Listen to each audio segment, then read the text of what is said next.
So this award, I don't even have the words to express how honored I feel. I almost feel like I have a little bit of imposter syndrome because Shelley was such an amazing advocate, an amazing fighter for the health of farm workers. And so while she was my friend and my mentor, I also saw her as this amazing leader who was brilliant, tenacious, and she just would never give up. And so to be honored in her name is incredibly humbling.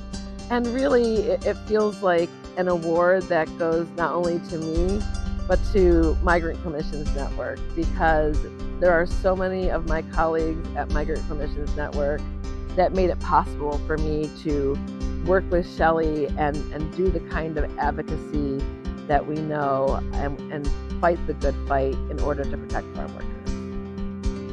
So in addition to the Promotor de Salud program, in which farm worker families were learning from each other about the different types of hazards and ways to protect themselves and their children, Shelley and I were also working on regulations. And Shelley had been involved with the Worker Protection Standard since the early days and really understood what happened and why it was a weak regulation. And she knew it was the only regulation that was looking at one of the most dangerous hazards facing farm workers, and that was pesticides. So the farm worker advocates and farm workers really wanted to make sure that there was a federal regulation that protected farm workers from pesticides and a regulation that afforded farm workers similar protections to other workers in other industries.